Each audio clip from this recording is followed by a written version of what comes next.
عرب شریف سے ظفر اقبال بھائی نے یہ پوچھا ہے کہ یہ روزانہ تقریباً 120 کلومیٹر دور سفر پر جاتے ہیں. پہلے بھی ماشاءاللہ سوالات یہ کرتے رہے ہیں، تو پوچھ رہے ہیں کہ اب روزے کا کیا ہو. مسافر پر تو شرعاً روزہ فرض نہیں ہے، اور اسی طرح اگر رمضان کے مہینے میں حاضری ہوتی ہے مدینہ پاک کی تو تقریباً 450 کلومیٹر جدہ میں ہے غالباً یہ، تو وہاں سے 450 کلومیٹر کا فاصلہ ہے، تو روزہ رکھ کر جائیں یا کیا کریں، یا وہاں جا کے روزہ نہ رکھیں.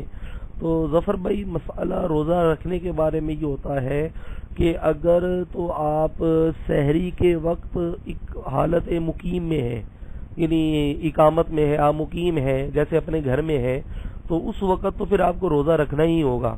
یہ تو اس وقت ہوتا ہے کہ جب آپ مسافر بن گئے اور حالت مسافرت میں اگر آپ کو سحری وغیرہ کا معاملہ آ جائے، روزہ رکھنے کا معاملہ آ جائے، تو شرعاً اس وقت اللہ تعالیٰ نے قرآن پاک میں بھی ہے، سورہ بقرہ میں ہے، رب کریم نے جو ہے اجازت دی ہے کہ مسافر جو ہے وہ چاہے تو روزہ نہ رکھے، لیکن ساتھ یہ بھی فرما دیا گیا کہ روزہ رکھ لینا زیادہ بہتر ہے.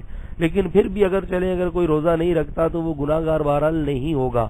لہذا مطلب اگر سحری آپ کی گھر میں ہوتی ہے تو ایسی صورت میں آپ تو روزہ رکھ کر پھر ہی سفر میں جائیں گے، کیونکہ اپنے گھر میں تو آپ مسافر نہیں ہیں، وہ تو آپ جدہ میں جیسے ہیں، تو جدہ میں اگر آپ کو سحری کا وقت مل جاتا ہے تو سحری کریں گے آپ، پھر مسافر تو آپ بعد میں ہوں گے. لہذا مطلب ایسی صورت میں روزے آپ کو رکھنے ہی ہوں گے. اور بالفرض محال اگر سحری آپ کو حالت مسافت میں بھی ہو جائے تب بھی بہتر تو یہی ہے کہ روزہ رکھیں.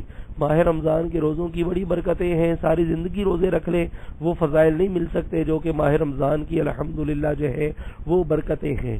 تو رہی بات آپ کی یہ کہ میں بعد میں قضا بھی کروں تو کیسے کروں، تو حضرت کب تک آپ کا وہاں یہ سروس رہی ہے، کیا زندگی بھر کریں گے، کیا معاملات ہوں گے، یہ تو کوئی نہیں جانتا.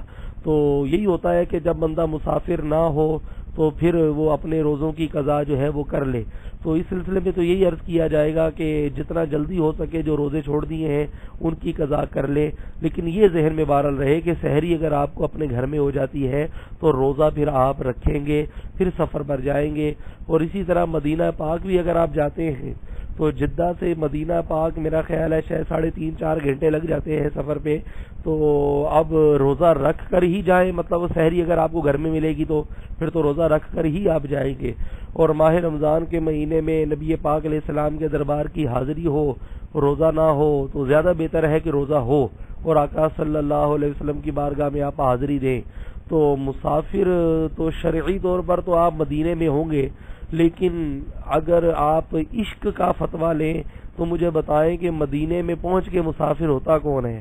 سارے لوگ مسافر ہیں. مدینہ تو اصل میں ہمارا وطن ہے، ہمارا شہر ہے، لیکن یہ تو میں محبت اور عشق کی بات کر رہا ہوں. شرعی طور پہ تو بہرحال آپ مسافر ہی ہوں گے، اور چاہے تو پھر مدینے پہنچ کر آپ روزہ رکھیں یا نہ رکھیں، لیکن روزہ رکھ لینا بہرحال پھر بھی بہتر رہے گا. امید ہے انشاءاللہ آپ سمجھ گئے ہوں گے. پھر مزید اگر کوئی اس بارے میں آپ کو ذہن میں سوالات آئیں تو ارشاد فرمائیں، میں منتظر رہوں گا. جزاک اللہ خیرہ.